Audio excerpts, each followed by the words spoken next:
Hi guys! Today is another day. So ngayon samahan niyo ako sa mahiwagang kusina ko. Ayan guys, magluluto tayo ng pork chop. Ayan, pork chop guys, ibababad ko yan. So kukuha tayo ng pambabad. So ito guys, ito siya.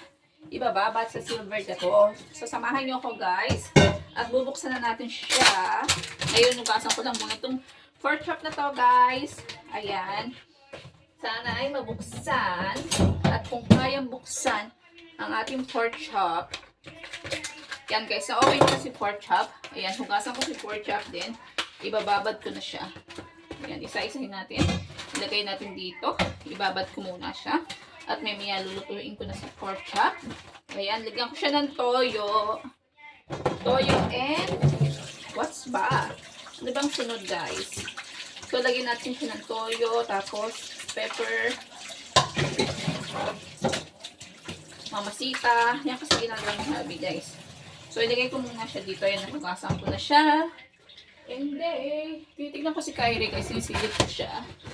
So, magmamabilis tayo. So, mamasita. Lagyan natin si si mamasita. Naku. Nagasa si mamasita. Tapos, si pepper guys. Nagmamadali tayo dahil baka si Kyrie pot-pot natin ay mag-ano guys, tumawag ng mama. So ayan guys, kamay ko lang itong ano. Ayan guys, mukhang tumatayo na siya. So hindi pa siya tumatayo. So ayan guys, i-mix-mix ko lang ng aking kamay. Yung pork, ayan. So hindi ko siya nagawa kanina guys, kasi nagmamadali tayo. Dahil pala si Baby Kyrie guys, is pinakainin namin ni Daddy. So, nagpapahinga muna ngayon si Daddy. Then, mamaya, pwede na to. At I think, may lasa na to si pork natin. So, ito yung baon ni Daddy, guys. Belly pork. Ayan. So, naghahanda lang ako ng pagkain ni Daddy ngayon, guys. So, yun lang. So, ilagay natin muna dito si belly pork sa tabi. And then, hugasan na natin itong hugasan natin, guys. Kasi, kailangan natin matapos dahil, at meron tayong baby. Tapos, papasok na si Daddy natin. Kasi si Daddy, guys, is kailangan magpahinga. Nakakawa naman asawa ko, guys, kung babantayan pa si Kyrie. Pero alam nyo ba yung tao na yun? Si Kyrie talaga, hindi. Babantayan niya si Kyrie, guys. Kahit anong puyat ng asawa ko, guys. Talagang pagdating sa anak niya is talagang handle niya, guys. Wala siya pakialam kahit puyat siya, guys. Basta tingnan niya lang yung anak niya. Kasi ngayon yata masakit ulo ni Daddy. So sabi ko nga sa kanya, matulog ka muna. At ako na muna bahala kay Kyrie. So ayan guys, nag-wash tayo ngayon ng pinggan. Kailangan natin kasi mabilis na kilos. Dahil nga si Baby Kyrie, ayan, hindi nyo nakakita guys. Ayan. Ay sorry, yung sponge natin is yung sponge na yan. Ayan, siguro guys, nakikita nyo na ako. Ayan, hugasan natin itong mga hugasin dito. Kasi guys, kailangan magmadali. Dahil baka mamaya, tumayo na si Baby Kyrie sa higaan niya. Ayan guys. So, ayan. So, kung nakikita nyo yan. Hugasan natin. Yan guys, naghuhugas pa rin tayo na hugasin pinggan kasi baka may tumawag si Kyrie. Mami, mama. Mama pala ang tawag ni Kyrie guys. So mamaya pupunasan ko to. Pupunasan natin itong mga pupunasan natin pinggan guys. Kailangan talaga guys pag may anak ka mabilis ang kilos mo. Kaso, siyempre, may iba pa tayong ginagawa. Silipin ko lang si Kyrie guys. Kasi baka may tumayo si Kyrie. Ayan. Ayun lang guys. Ito lang yung everyday routine natin. Magbugas ng pinggan, magbugas ng umaga. Dahil nga kasi meron tayong panghapon si Hubby. Alam niyo, 1 month na si Hubby yung panghapon ngayon sa trabaho. And then, ito.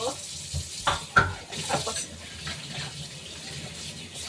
kailangan ko magmabilis guys. Kasi, baka tumayo ng ating Prinsipe Kyrie. Yan.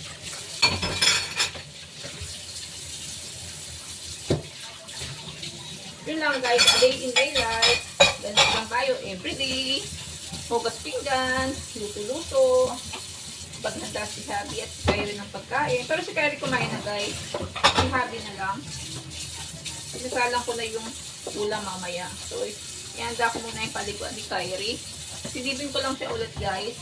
Kasi natutulog siya. Hindi ko kayo dadalhin doon sa sala namin dahil bukas yung tubig. Baka tayo mag-copyright, ano? So, ayun guys, lumipat ng pwesto si Kyrie. So, gusto yata niya manood ng balita. Kasi pinapanood niya yung hearing ni Sara Duterte, guys. I think, nagustuhan yata ni Kyrie. Lumipat siya. Lumipat siya ng higaan. Isang guys, alam niyo si Kyrie, at nakakaintindi na yata si Kyrie. Kasi, lumilipat siya ng higaan eh. So, habang hindi tumatawag si Kyrie na, Mama! Hugas muna tayo ng pinggan dito. Nakikita ko naman siya sinisilip ko guys. Habang tulog si Habi. Pinapatulog ko si Habi kasi masakit yung ulo niya eh. Kasi nga guys, alam nyo, dito, pag si Habi, everyday, ano na siya yata, ewan ko kung permanent na rin, tumatik tuloy, permanent na siya na, panghapon.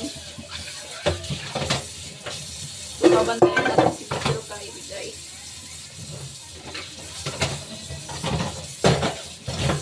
Yun lang guys, sobrang daming gagawin natin ngayon.